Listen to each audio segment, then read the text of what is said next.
Help me reach 1,000 subscribers. If this story speaks to you, please like the video and share your thoughts in the comments. I read every single one. Thank you for being here. I never imagined that an ordinary Friday night would become the moment everything in my life shifted. My name is Peter. I'm 38 years old and I've been married to my wife, Nancy, for 12 years. Like most long marriages, ours wasn't dramatic or chaotic. It was steady, predictable, comfortable in the way people stop questioning when something has simply always been there. Friday nights were usually the same. Dinner at home, a movie half-watched, maybe a glass of wine if the week had been long. Not exciting but safe.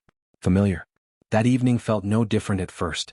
Nancy mentioned she was heading out with her friends. Just a girls' night, she said, smiling in a way that felt lighter than usual. I nodded, pretending it didn't matter.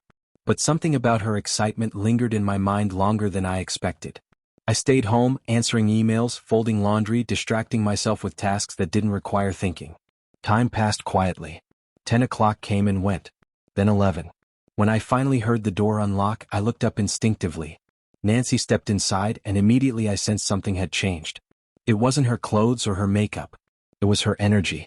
She moved with a confidence I hadn't seen in years, like someone who had remembered a forgotten version of herself. I smiled, trying to keep things normal. Hey, I said. Did you have fun? She didn't answer right away. Instead, she leaned against the doorway, took a breath, and said the words no one ever expects but everyone fears. Peter, we need to talk. My chest tightened instantly. Those 4 words can dismantle an entire life in seconds. I tried to stay calm.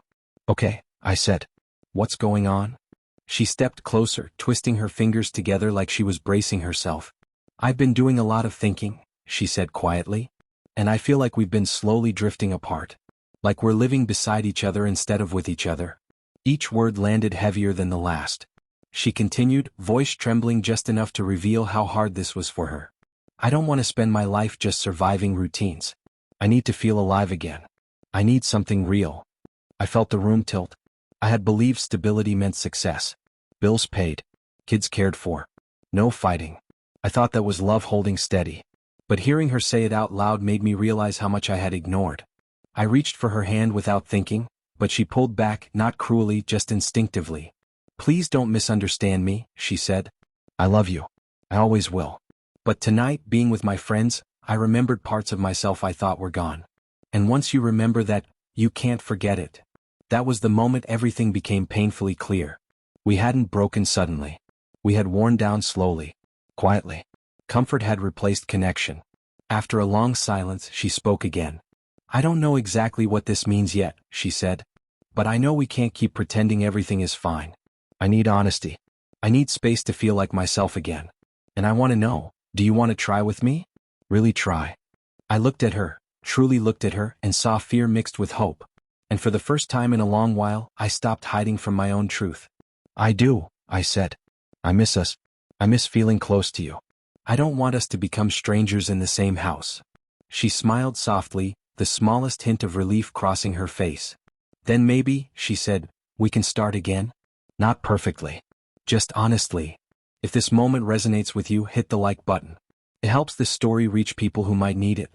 The days that followed were quiet but charged. Every glance felt intentional. Every word carried weight. One evening, while making dinner, I joked about burning the garlic bread. Nancy laughed, really laughed, and it felt like a door cracking open. That weekend, we took a walk by the river. No phones. No distractions. Just us. Later that night, she suggested something that scared me and gave me hope at the same time. Let's talk, she said. No screens. No interruptions.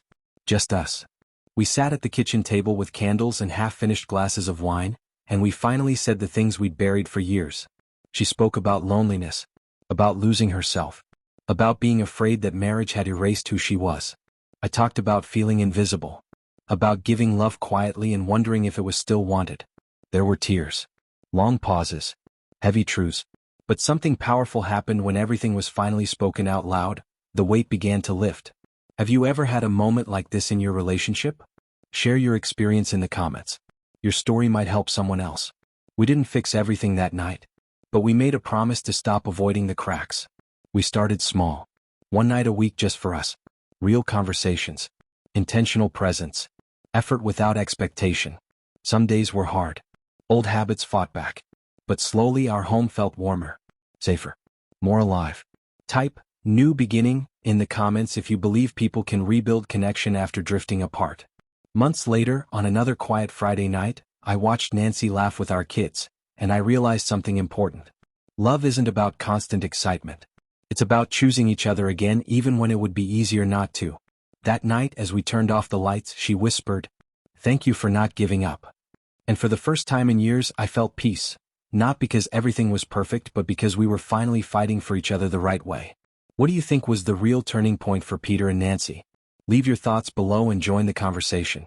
If this story moved you, please like, comment, and subscribe for more real, emotional stories about love, loss, and second chances. Your support helps this channel grow and reminds people they're not alone.